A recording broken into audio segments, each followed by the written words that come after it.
Brought to you by V-Guard, co-powered by Sensodyne and Vimal. ಬಾಯಲ್ಲಿ ಹೇಳಿ ಕೇಸರಿ. ಇನ್ನು ಕರ್ನಾಟಕಕ್ಕೆ ಸಂಬಂಧಪಟ್ಟ ಹಾಗಿನ ಲೋಕಸಭಾ ಕುರುಕ್ಷೇತ್ರದಲ್ಲಿ ಹೌದು ಇವತ್ತು ಮೊದಲ ಹಂತದ ಮತದಾನ ಬಹಳ ಯಶಸ್ವಿಯಾಗಿ ಮುಗಿದಿದೆ. ಹಲವು ಕಡೆ ಸಣ್ಣ ಪುಟ್ಟ ಗೊಂದಲಗಳನ್ನು ಹೊರತುಪಡಿಸಿದ್ರೆ ಬಹುತೇಕ ಕಡೆ ಶಾಂತಿಯುತವಾದಂಥ ಮತದಾನ ನಡೆದಿದೆ. ಹಾಗಾದ್ರೆ ಮೊದಲ 14 ಕ್ಷೇತ್ರಗಳಿಗೆ ಸಂಬಂಧಪಟ್ಟ ಹಾಗಿನ ಮತದಾನ ಇವತ್ತು ಹೇಗೆ ನಡೆದಿದೆ, ಅದರಲ್ಲೂ ಕೂಡ ಸಿನಿಮಾ ತಾರೆಯರು, ಬಹಳಷ್ಟು ಮಂದಿ ರಾಜಕಾರಣಿಗಳು, ಬೇರೆ ಬೇರೆ ಕ್ಷೇತ್ರಗಳಲ್ಲಿ ಸಾಧನೆಗೈದಂಥ ಗಣ್ಯರು ಯಾವ ರೀತಿಯಾಗಿ ಮತದಾನದ ಪ್ರಾಮುಖ್ಯತೆಯನ್ನು ಇವತ್ತು ಸಾರಿದ್ದಾರೆ, ಬನ್ನಿ ಈ ರಿಪೋರ್ಟಲ್ಲಿ ನೋಡ್ಕೊಂಬೋಣ.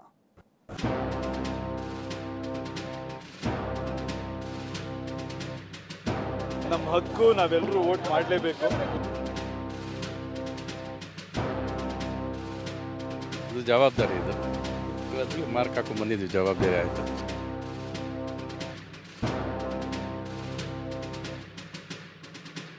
ಪ್ರಜಾತಂತ್ರದ ಹಬ್ಬ, ಅದೇನು ಉತ್ಸಾಹ, ಅದೇನು ಹುಮ್ಮಸ್ಸು ಅಂತೀರ. ಕರುನಾಡಿನ ಕುರುಕ್ಷೇತ್ರದಲ್ಲಿ ಮೊದಲ ಹಂತದ ಮತ ಹಬ್ಬ ಭರ್ಜರಿಯಾಗಿ ನಡೆಯಿತು. ಬೆಳಗ್ಗೆ 7 ಗಂಟೆಯಿಂದಲೇ ಮತದಾನ ಆರಂಭವಾಯಿತು. ಸಾಮಾನ್ಯ ಜನರಿಂದ ಹಿಡಿದು ಘಟಾನುಘಟಿ ನಾಯಕರೇ ಮತಗಟ್ಟೆಗಾಗಮಿಸಿದ್ರು. ರಾಜಕೀಯ ನಾಯಕರಷ್ಟೇ ಅಲ್ಲ, ಸಿನಿಮಾ ನಟ ನಟಿಯರು ಕೂಡ ಮತದಾನ ಹಬ್ಬಕ್ಕೆ ಮೆರುಗು ನೀಡಿದ್ರು. ಕ್ರೀಡಾಪಟುಗಳು, ಅಧಿಕಾರಿಗಳ ವರ್ಗ ಸೇರಿದಂತೆ ಎಲ್ಲರೂ ತಮ್ಮ ತಮ್ಮ ಹಕ್ಕು ಚಲಾಯಿಸಿ ಸಂತಸ ವ್ಯಕ್ತಪಡಿಸಿದ್ರು.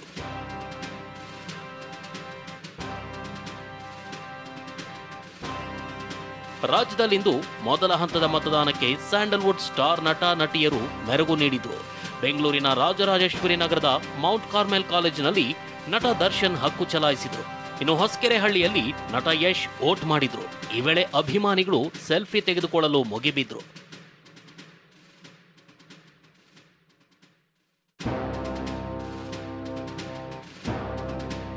ಯಶ್ ಅವರ ಕನಸಿನ ಭಾರತ ಹೇಗೆ ಏನು ಸಿಂಪಲ್, ಸರ್ಕಾರ ಮಾಡೋ ಕೆಲಸ ಸರ್ಕಾರ ಅಚ್ಚುಕಟ್ಟಾಗಿ ಮಾಡಬೇಕು, ಜನಗಳು ಮಾಡೋ ಕೆಲಸ ಜನಗಳಿಗೆ ಮಾಡಕ್ ಬಿಡಬೇಕು, ಅಷ್ಟೇ ಅಲ್ವಾ ಗವರ್ನೆನ್ಸ್. ಇನ್ನು ಸ್ಯಾಂಡಲ್ವುಡ್ ಬಾದ್ಶಾ ಸುದೀಪ್ ಮತದಾನ ಮಾಡಿದ್ರು. ಬೆಂಗಳೂರಿನ ಜೆಪಿ ನಗರದ ಪುಟ್ಟೇನಹಳ್ಳಿಯ ಆಕ್ಸ್ಫರ್ಡ್ ಶಾಲೆಗೆ ಆಗಮಿಸಿ ವೋಟ್ ಮಾಡಿದ್ರು. ಸರ್, ತಲೆ ಇರೋರು, ಬುದ್ಧಿ ಇರೋರು, ದೇಶದ ಮೇಲೆ ಪ್ರೀತಿ ಇರೋರು, ರಾಜ್ಯದ ಮೇಲೆ ಪ್ರೀತಿ ಇರೋರು, ಮತ್ತೆ ನಾಡಿನ ಮೇಲೆ ಇರೋರು, ತಮ್ಮ ಮೇಲೆ ಇರೋರು ಎಲ್ಲರೂ ಬಂದು ವೋಟ್ ಹಾಕ್ತಾ ಇದ್ದಾರೆ. ಮಿಕ್ಕಿದವ್ರ ಬಗ್ಗೆ ತಲೆ ಕೆಡಿಸ್ಕೊಳಕ್ ಹೋಗ್ಬೇಡಿ. ಯಾರೇ ರಿಕ್ವೆಸ್ಟ್ ಮಾಡಿದ್ರು ಬಂದು ಹಾಕಲ್ಲ ಅಂದ್ರೆ ಏನ್ ಮಾಡಕ್ಕಾಗುತ್ತೆ? ಇವಾಗ ರೆಸ್ಪಾನ್ಸಿಬಿಲಿಟಿ, ಪ್ರೀತಿ ಇರೋರು, ಅಕಸ್ಮಾತ್ ಮಾಡಬೇಕು ಅಂತ ಅನ್ನಿಸಿದವರು ಬಂದ್ ಮಾಡೇ ಮಾಡ್ತಾ ಇದ್ದಾರೆ. ಡಾಕ್ಟರ್ ರಾಜ್ಕುಮಾರ್ ಫ್ಯಾಮಿಲಿಯು ಮತಗಟ್ಟೆಗಾಗಮಿಸಿ ಮತದಾನ ಮಾಡಿದ್ರು. ಇಷ್ಟೇ ಅಲ್ಲ, ಪ್ರಕಾಶ್ ರಾಜ್, ರವಿಚಂದ್ರನ್, ಶ್ರೀಮುರಳಿ, ವಿನೋದ್ ರಾಜ್, ಪ್ರೇಮ, ರಾಗಿಣಿ, ದೊಡ್ಡಣ್ಣ, ನಟ ಗಣೇಶ್ ಸೇರಿದಂತೆ ಹಲವು ಹಿರಿಯ ನಟ ನಟಿಯರು ಮತದಾನ ಮಾಡಿದ್ರು. ನಮ್ಮ ಓಟನ್ನು ನಾವು ವೇಸ್ಟ್ ಮಾಡಲಿಲ್ಲ. ನಾಳೆ ದಿನ ಏನಾದರೂ ನಮಗೆ ಬೇಕು ಅಂದರೆ ಹಕ್ಕಿಂದ ಕೇಳ್ಬೋದು, ಕೆಲಸ ಆಗಿಲ್ಲ ಮಾಡ್ರಿ ಅಂತ. ಅದು ಮನಸ್ಸಿಂದ ಕೇಳಬೇಕು ಅಂದರೆ ಓಟ್.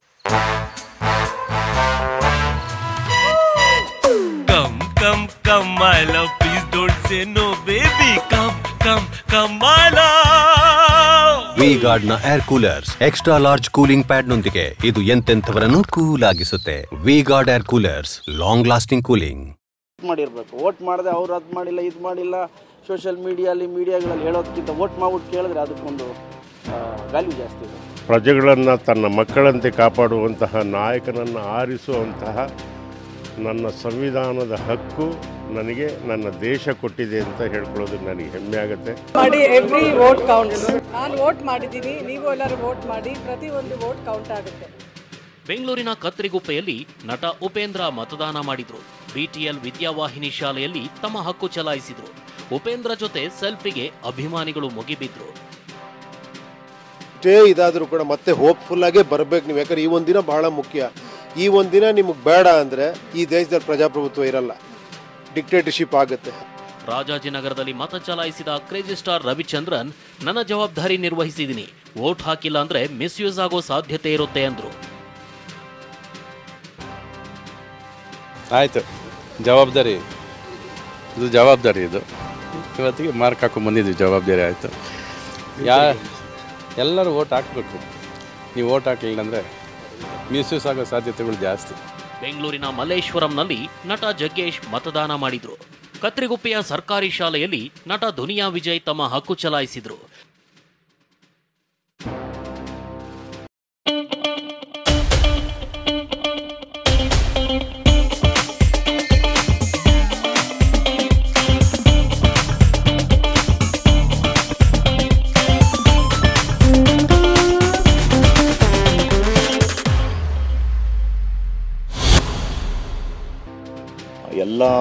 ಧರ್ಮಗಳಲ್ಲೂ ಒಂದು ವಿಶೇಷವಾದ ಒಂದು ಹಬ್ಬ ಇರುತ್ತೆ. ಆ ಹಬ್ಬಕ್ಕೆ ನಾವೆಷ್ಟು ಬೆಲೆ ಕೊಡ್ತೀವೋ ಈ ರಾಷ್ಟ್ರ ಹಬ್ಬಕ್ಕೂ ಅಷ್ಟೇ ಬೆಲೆ ಕೊಡಬೇಕು ಅನ್ನೋದು ನನ್ನ ಒಂದು ಆಸೆ ಮತ್ತು ಬೇಡಿಕೆ ಎಲ್ಲರಿಗೂ. ಬೆಂಗಳೂರಿನ RR ನಗರದಲ್ಲಿ ನಟಿ ಅಮೂಲ್ಯ ಮತದಾನ ಮಾಡಿದ್ರು. ರಚಿತಾ ರಾಮ್, ರಕ್ಷಿತಾ ಮತ್ತು ಪ್ರೇಮ್, ಸಪ್ತಮಿ ಗೌಡ ಕೂಡ ತಮ್ಮ ಹಕ್ಕು ಚಲಾಯಿಸಿದ್ರು. ಉಡುಪಿಯಲ್ಲಿ ನಟ ರಕ್ಷಿತ್ ಶೆಟ್ಟಿಯೂ ಕೂಡ ಮತದಾನ ಮಾಡಿದ್ರು. ನಾಯಕರನ್ನ ಆಯ್ಕೆ ಮಾಡಬೇಕು ಅಂದರೆ ಬಿಸಿಲೇನು ಮಳೆ ಏನು ಅಲ್ವಾ? So please cost your vote, please come home. ಮನೆಯಿಂದ ಆಚೆ ಬನ್ನಿ, ನಿಮ್ಮ ವೋಟ್ನ ಮತನ ಮಾಡಿ. ನಿಮ್ಗೆ ಇಷ್ಟ ಇರಲಿ ಇಷ್ಟ ಇಲ್ಲದೆ ಇರಲಿ ನಮ್ಮ ಹಕ್ಕನ್ನ ನಾವು ಚಲಾಯಿಸಲೇಬೇಕು. ನಿಮ್ಗೆ ಯಾರು ಇಷ್ಟ ಇರಲಿ ಯಾರು ಇಷ್ಟ ಇಲ್ಲದೆ ಅಟ್ಲೀಸ್ಟ್ ಒಂದು ವೋಟ್ ನಿಮ್ದಂತ ಯಾವತ್ತೂ ವೇಸ್ಟ್ ಆಗುತ್ತೆ. ಬೆಂಗಳೂರಿನ ತ್ಯಾಗರಾಜ್ ನಗರದಲ್ಲಿ ನಟ ಧ್ರುವ ಸರ್ಜಾ ಮತದಾನ ಮಾಡಿದ್ರೆ ರಮೇಶ್ ಅರವಿಂದ್ ಕೂಡ ಮತದಾನ ಮಾಡಿದ್ರು. ಸಿನಿಮಾ ಸ್ಟಾರ್ಗಳು ಮಾತ್ರ ಅಲ್ಲ, ರಾಜಕೀಯ ನಾಯಕರು ಕೂಡ ಮತದಾನ ಮಾಡಿದ್ರು. ಮೈಸೂರು ತಾಲೂಕಿನ ಸಿದ್ದರಾಮನಹುಂಡಿಯಲ್ಲಿ ಸಿಎಂ ಸಿದ್ದರಾಮಯ್ಯ ಮತದಾನ ಮಾಡಿದ್ರು. ಸಿಎಂ ಸಿದ್ದರಾಮಯ್ಯ ಜೊತೆ ಪುತ್ರ ಯತೀಂದ್ರ ಕೂಡ ಆಗಮಿಸಿ ವೋಟ್ ಮಾಡಿದ್ರು. ಪೇಸ್ನಲ್ಲಿ ಏನು 102 ಸೀಟ್ಗಳಿಗೆ ಚುನಾವಣೆ ನಡೆದಿದೆ. ಇದು ತಗೊಳ್ಳೋಣ. ಇದು ಇನ್ವರ್ಟರ್ AC. ನೀವು ಗ್ಯಾಮ್ಲರ್ ಅಲ್ವಾ? ಗ್ಯಾಮ್ಲರ್ ಜೂಜಾಡ್ತಿರಲ್ವಾ? ನೀವು ಜೂಜಾಡ್ತೀರಾ? ಇಲ್ಲ, ಯಾರು ಏನು ಹೇಳಿದ್ರು ಅಂತ ನೀನು ಎಷ್ಟು ಕಾಸ್ಟ್ಲಿ ಹಾಗೂ ಡೆಲಿಕೇಟ್ AC ತಗೊಂಡು ಸ್ಟೆಬಿಲೈಸರ್ ತಗೊಳ್ಳಿಲ್ಲ ಅಂದ್ರೆ ಇದು ಜೂಜಾಟ ತಾನೇ. ಒಂದೇ ಫ್ಲಕ್ಚುಯೇಷನ್ಗೆ ನಿಮ್ಮ ಇನ್ವರ್ಟರ್ ACಯ ಪಾರ್ಟ್ಸ್ ಡ್ಯಾಮೇಜ್ ಆಗಬಹುದು. ಅದನ್ನು V-Guard ಉಪಯೋಗಿಸಿ ಸುರಕ್ಷಿತವಾಗಿರಿಸಿ. V-Guard, India's #1 stabiliser. ಅದರಲ್ಲಿ ಹೆಚ್ಚು ಸ್ಥಾನಗಳನ್ನ NDA ಮತ್ತು ಅದರ ಮಿತ್ರ ಪಕ್ಷಗಳು ಗೆದ್ದಿವೆ. ಸಿಎಂ ಸಿದ್ದರಾಮಯ್ಯ ತಮ್ಮ ಸ್ವಕ್ಷೇತ್ರದಲ್ಲಿ ವೋಟ್ ಮಾಡಿದ್ರೆ ಅತ ಗೃಹ ಸಚಿವ ಪರಮೇಶ್ವರ್ ತುಮಕೂರಿನ ಸಿದ್ಧಾರ್ಥ ನಗರದ ಸರ್ಕಾರಿ ಶಾಲೆಯ ಮತಗಟ್ಟೆಗೆ ಪತ್ನಿ ಕನ್ನಿಕಾ ಜೊತೆ ಆಗಮಿಸಿ ವೋಟ್ ಮಾಡಿದ್ರು. ಇನ್ನು ಬೆಂಗಳೂರಿನ ಸರ್ವಜ್ಞ ನಗರದಲ್ಲಿ ಇಂಧನ ಸಚಿವ KJ ಜಾರ್ಜ್ ಕುಟುಂಬದವರ ಜೊತೆ ಆಗಮಿಸಿ ಮತ ಚಲಾಯಿಸಿದ್ರು. ಹಾಗೆಯೇ ತುಮಕೂರು ಜಿಲ್ಲೆ ಮಧುಗಿರಿ ತಾಲೂಕಿನ ಗುರುವಡೇರಹಳ್ಳಿ ಗ್ರಾಮದಲ್ಲಿ ಸಚಿವ ರಾಜಣ್ಣ ತಮ್ಮ ಕುಟುಂಬ ಸದಸ್ಯರ ಜೊತೆ ಆಗಮಿಸಿ ಹಕ್ಕು ಚಲಾಯಿಸಿದರು. ಇನ್ನು ದಕ್ಷಿಣ ಕನ್ನಡ ಜಿಲ್ಲೆಯ ಅಭ್ಯರ್ಥಿ ಪದ್ಮರಾಜ್ ಪತ್ನಿ ಮತ್ತು ಮಗಳ ಜೊತೆ ಆಗಮಿಸಿ ವೋಟ್ ಮಾಡಿದ್ರು. ಇನ್ನು ಬೆಂಗಳೂರು ದಕ್ಷಿಣ ಕ್ಷೇತ್ರದ ಅಭ್ಯರ್ಥಿ ಸೌಮ್ಯ ರೆಡ್ಡಿ ತಂದೆ ಸಚಿವ ರಾಮಲಿಂಗಾರೆಡ್ಡಿ ಅವರ ಜೊತೆ ಆಗಮಿಸಿ ಸರತಿ ಸಾಲಿನಲ್ಲೇ ನಿಂತು ತಮ್ಮ ಹಕ್ಕು ಚಲಾಯಿಸಿದರು. ಬೆಂಗಳೂರು ದಕ್ಷಿಣ ಕ್ಷೇತ್ರದ ಬಿಜೆಪಿ ಅಭ್ಯರ್ಥಿ ತೇಜಸ್ವಿ ಸೂರ್ಯ ಗಿರಿನಗರದ ವಿಜಯ ಭಾರತಿ ಸ್ಕೂಲ್ನಲ್ಲಿ ತಮ್ಮ ಹಕ್ಕು ಚಲಾಯಿಸಿದರು. ಡಿಸಿಎಂ DK ಹಾಗೂ ಬೆಂಗಳೂರು ಗ್ರಾಮಾಂತರ ಕ್ಷೇತ್ರದ ಅಭ್ಯರ್ಥಿ DK ಸುರೇಶ್ ತಮ್ಮ ಸ್ವಗ್ರಾಮದಲ್ಲಿ ವೋಟ್ ಮಾಡಿದ್ರು. ಕನಕಪುರ ತಾಲೂಕಿನ ದೊಡ್ಡಾಲಹಳ್ಳಿಯಲ್ಲಿ DK ಶಿವಕುಮಾರ್ ಮತ್ತು DK ಬ್ರದರ್ಸ್ ಸೇರಿದಂತೆ ಕುಟುಂಬದವರು ವೋಟ್ ಮಾಡಿದ್ರು. ಕಾಂಗ್ರೆಸ್ ನಾಯಕರಂತೆ ದಳಪತಿಗಳು ಕೂಡ ಇಂದು ತಮ್ಮ ತಮ್ಮ ಕುಟುಂಬ ಸಮೇತರಾಗಿ ವೋಟ್ ಮಾಡಿದ್ದಾರೆ.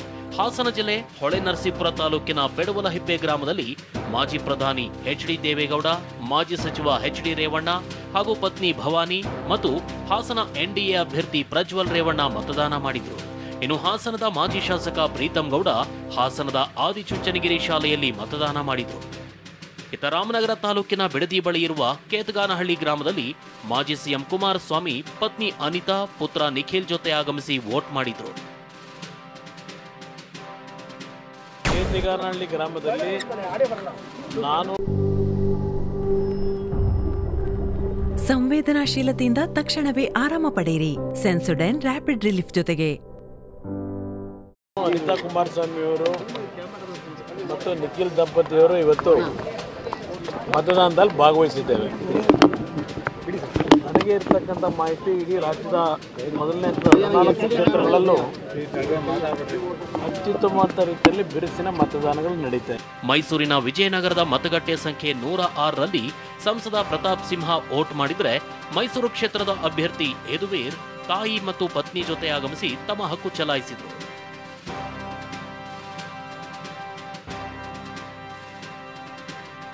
ಇನ್ನು ಚಿಕ್ಕಬಳ್ಳಾಪುರ ತಾಲೂಕಿನ ಪೇರೆಸಂದ್ರ ಗ್ರಾಮದ ಮತಗಟ್ಟೆಯಲ್ಲಿ ಶಾಸಕ ಪ್ರದೀಪ್ ಈಶ್ವರ್ ಪತ್ನಿ ಜೊತೆ ಆಗಮಿಸಿ ವೋಟ್ ಮಾಡಿದರು. ಇದಕ್ಕೂ ಮುನ್ನ ಚಿಕ್ಕಬಳ್ಳಾಪುರ ಲೋಕಸಭಾ ಕ್ಷೇತ್ರದ ಬಿಜೆಪಿ ಅಭ್ಯರ್ಥಿ ಡಾಕ್ಟರ್ ಕೆ ಸುಧಾಕರ್ ಕುಟುಂಬದವರ ಜೊತೆ ಆಗಮಿಸಿ ವೋಟ್ ಮಾಡಿದರು. ಇನ್ನು ಮಂಡ್ಯ ಸಂಸದೆ ಸುಮಲತಾ ಕೂಡ ವೋಟ್ ಮಾಡಿದ್ರು. ಅಂಬರೀಶ್ ಹುಟ್ಟೂರು ಮಂಡ್ಯ ಜಿಲ್ಲೆ ಮದ್ದೂರು ತಾಲೂಕಿನ ದೊಡ್ಡರಸಿನಕೆರೆ ಗ್ರಾಮದ ಮತಗಟ್ಟೆಗಾಗಮಿಸಿದ ಸುಮಲತಾ ತಮ್ಮ ಹಕ್ಕು ಚಲಾಯಿಸಿದರು. ಒಟ್ಟಾರೆಯಾಗಿ ಮೊದಲ ಹಂತದ ಮತದಾನ ಮುಗಿದಿದ್ದು ಜೂನ್ 4ರಂದು ಅಭ್ಯರ್ಥಿಗಳ ಭವಿಷ್ಯ ಹೊರಬೀಳಲಿದೆ. Bureau report, TV9.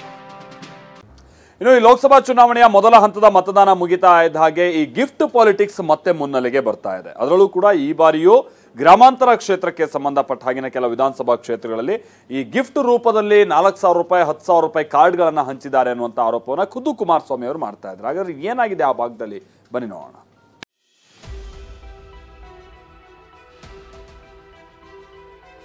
DK brothers versus Kumaraswamy. Bengaluru ಗ್ರಾಮಾಂತರ ಕ್ಷೇತ್ರದಲ್ಲಿನ ಬಡಿದಾಟ ಮತ್ತೊಂದು ಹಂತಕ್ಕೆ ಹೋಗಿದೆ. ಇದೀಗ ಸ್ಫೋಟಕ ಆರೋಪವೇ ಕೇಳಿ ಬಂದಿದೆ. ರಾತ್ರೋರಾತ್ರಿಯೇ ಗಿಫ್ಟ್ ಕಾರ್ಡ್ ಹಂಚಿದ್ದಾರೆ ಎಂದು ಮಾಜಿ ಸಿಎಂ ಕುಮಾರಸ್ವಾಮಿ ಬಾಂಬ್ ಸಿಡಿಸಿದ್ದಾರೆ. ಮಾಗಡಿನಲ್ಲಿ ಬಾಲಕೃಷ್ಣ ಹೆಸರಿನಲ್ಲಿ ಕಾರ್ಡು.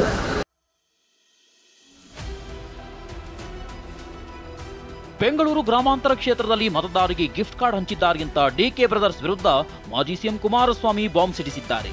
ನಿನ್ನೆ ರಾತ್ರಿಯಿಂದಲೂ ಗಿಫ್ಟ್ ಕಾರ್ಡ್ ಹಂಚಿದ್ದಾರೆ. ಸುಮಾರು 4,000ದಿಂದ 10,000ದವರೆಗಿನ ಗಿಫ್ಟ್ ಕಾರ್ಡ್ ಹಂಚಲಾಗಿದೆ ಅಂತ ಆರೋಪಿಸಿದ್ರು. ಇವರಿಬ್ಬರು ಅಣ್ಣತಮ್ಮಂದರ ಕ್ಷೇತ್ರ. ನಿನ್ನೆ ದಿನ ಸೂರ್ಯಕಾಯಿ ದೊಡ್ಡಿ ಅಂತಕ್ಕಂಥ ಒಂದು ಗ್ರಾಮದಲ್ಲಿ ಯುವಕರುಗಳ ಮೇಲೆ ಹಲ್ಲೆ ಮಾಡಿ ಶರ್ಟನ್ನು ಹರಿದವರು ಮತ್ತೆ ಗ್ಯಾರಂಟಿ ಕಾರ್ಡ್ ಅಂತೇಳಿ ಒಂದು ಸಣ್ಣ ಕಾರ್ಡ್ ಹಿಂದೆ ಕೊಟ್ಟಿದ್ದಾರಲ್ಲ ಅಸೆಂಬ್ಲಿ ಚುನಾವಣೆಯಲ್ಲಿ, ಆ ರೀತಿ 10,000 ರೂಪಾಯಿನ ವ್ಯಾಲ್ಯೂ ಮೆಟೀರಿಯಲ್ ತೊಗೋಬೋದು ಅಂತೇಳಿ ರಾತ್ರಿ ಬೆಳಗಿನ ಜಾವದಲ್ಲಿ ಹಳ್ಳಿಗಳಲ್ಲಿ ಹಂಚ್ಲಿಕ್ಕೆ ಹೋದಾಗ ಹಲವು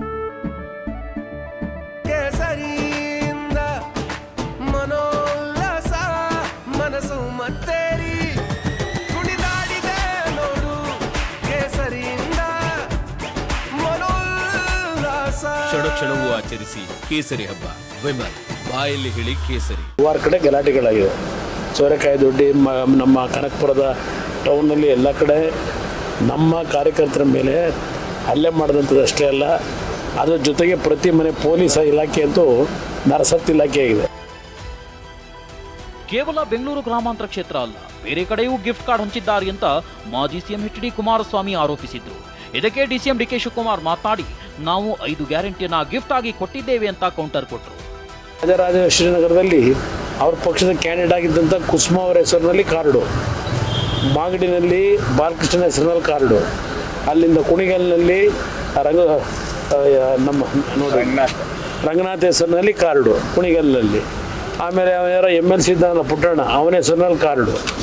ಈ ರೀತಿ ಈ ಕಾರ್ಡ್ಗಳನ್ನು ಇಲ್ಲ ಈಗ ಕೊಡೋದು ಈ ರೀತಿ ಕಾರ್ಡ್ಗಳನ್ನು ಈಗ ರಾತ್ರಿ ಎಲ್ಲ ಹಂಚ್ಕೊಂಡು ಕೂತಾರೆ. 10,000 ರೂಪಾಯಿ ಇಲ್ಲಿ ಕೋಡ್ ನಂಬರು ಇದೆಲ್ಲ ಹಾಕೊಂಡಿದ್ದಾರೆ. ನಾವು 5 ಗ್ಯಾರಂಟಿ ಗಿಫ್ಟ್ ಕೊಟ್ಟಿದ್ದೀವಿ, ಇನ್ನು 25 ಗ್ಯಾರಂಟಿ ಕೊಟ್ಟಿದ್ದೀವಿ, 5 ನ್ಯಾಯ ಕೊಟ್ಟಿದ್ದೀವಿ. ಅದೆಲ್ಲ ನಮ್ದು ಕಾಂಗ್ರೆಸ್ ಪಾರ್ಟಿ ಜನರಿಗೆ ಗಿಫ್ಟ್. ಮಾಜಿ ಸಿಎಂ ಕುಮಾರಸ್ವಾಮಿಯ ಆರೋಪಕ್ಕೆ ಕಾಂಗ್ರೆಸ್ ಅಭ್ಯರ್ಥಿ ಡಿಕೆ ಸುರೇಶ್ ತಿರುಗೇಟು ಕೊಟ್ಟರು. HDK ಕೂಪನ್ ಹಂಚಿರೋದು ನಾನ್ ಹೇಳಲ್ಲ ಅಂತ ಸಾಕ್ಷಿ ಸಮೇತ ತೋರಿಸಿದ್ರು. ಅವ್ರ ಕೂಪನ್ ಹಂಚಿರೋದನ್ನ ನಾನು ಹೇಳ, ಅವ್ರ ಕೂಪನ್ ಹಂಚಿರೋದನ್ನ ಸರಿ ಕಣಯ್ಯ, ಅವ್ರ ಕೂಪನ್ ಹಂಚಿರೋದನ್ನ ತೋರಿಸ್ಲೇನಪ್ಪ. ಇದು ನಾನು ಹಂಚಿರೋದ? ಇದು ನನ್ ಇದು ಯಾರ್ದಿದು? ಆರೋಪ ಮಾಡಬೇಕು ಅಂತೇಳಿ ಕುಮಾರಸ್ವಾಮಿಗೆ ಮಂಜುನಾಥ್ಗೆ ಬೇರೆ ಕೆಲಸ ಇಲ್ಲ, ಅವ್ರ ಕುಟುಂಬಕ್ಕೆ. ಇತ್ತ ಕುಮಾರಸ್ವಾಮಿ ಹೇಳಿಕೆಯನ್ನೇ ಪ್ರಸ್ತಾಪಿಸಿ ಬಿಜೆಪಿ ಅಭ್ಯರ್ಥಿ ಡಾಕ್ಟರ್ ಮಂಜುನಾಥ್ ಮತದಾರರಿಗೆ ಆಸೆ ಆಮಿಷ ತೋರಿಸಿ ಅಡ್ಡದಾರಿಗೆ ಎಳೆಯೋ ಕೆಲಸ ಆಗ್ತಿದೆ ಅಂತ. ಕಳೆದ ರಾತ್ರಿ ಅದರಲ್ಲೂ ಕನಕಪುರ, ಸಾತನೂರು, ಮಾಗಡಿ ಮತ್ತು ರಾಮನಗರ ಕ್ಷೇತ್ರಗಳಲ್ಲಿ ಈ ಕಾರ್ಡ್ ಹಂಚುವಂಥದ್ದು, ಗ್ಯಾರಂಟಿ ಕಾರ್ಡನ್ನು ಹಂಚುವಂಥದ್ದು, ಹಾಗೆ ಮತ್ತು ಕೂಪನ್ಗಳನ್ನು ಹಂಚುವಂಥದ್ದು, ಹೀಗೆ ಮತದಾರರ ಮೇಲೆ ಆಸೆ ಅಂಶಗಳನ್ನು ತೋರಿಸಿ ಅವರನ್ನು ಅಡ್ಡದಾರಿಗೆ ಎಳೆಯುವಂಥದ್ದು, ಇದು ನಿಜವಾಗ್ಲೂ ಪ್ರಜಾಪ್ರಭುತ್ವಕ್ಕೆ ಇದು ಮಾರಕ ಅಂತ ಹೇಳಬೇಕಾಗುತ್ತೆ. ಈ ರೀತಿ ಯಾವಾಗಲೂ ಚುನಾವಣೆ ಪಾರದರ್ಶಕವಾಗಿರಬೇಕು, ಆರೋಗ್ಯಕರ ಸ್ಪರ್ಧೆ ಆಗಿರಬೇಕು. ಮಧ್ಯರಾತ್ರಿಯಲ್ಲಿ ಅವರ ಮನೆ ಬಾಗಿಲನ್ನು ತಟ್ಟಿ ಅವರಿಗೆ ಈ ಕಾರ್ಡನ್ನು ಕೊಟ್ಟು ಕೂಪನನ್ನು ಕೊಟ್ಟು ನೀವು ಇಂಥ ಪಕ್ಷಕ್ಕೆ ಮತ ಹಾಕಬೇಕು ಅನ್ನುವುದು ನಿಜವಾಗ್ಲೂ ಇದು ಬಹಳ ಈ ಪ್ರಜಾಪ್ರಭುತ್ವ ವ್ಯವಸ್ಥೆಗೆ ಮಾರಕ ಆಗುತ್ತೆ. ಇದು ಒಟ್ಟಾರೆಯಾಗಿ ಬೆಂಗಳೂರು ಗ್ರಾಮಾಂತರ ಕ್ಷೇತ್ರದಲ್ಲಿ ಮತದಾನ ಏನೋ ನಡೆದಿದೆ, ಆದರೆ ಮತದಾನ ನಡೆಯುವ ರಾತ್ರಿಯೇ ಕೂಪನ್ ಹಂಚಿರೋ ಆರೋಪ ಪ್ರತ್ಯಾರೋಪ ಇದೀಗ ಸಂಚಲನವನ್ನೇ ಸೃಷ್ಟಿಸಿದೆ. Bureau report TV nine. Brought to you by V-Guard, co-powered by Sensodyne and Vimal. ಬಾಯಲ್ಲಿ ಹೇಳಿ ಕೇಸರಿ.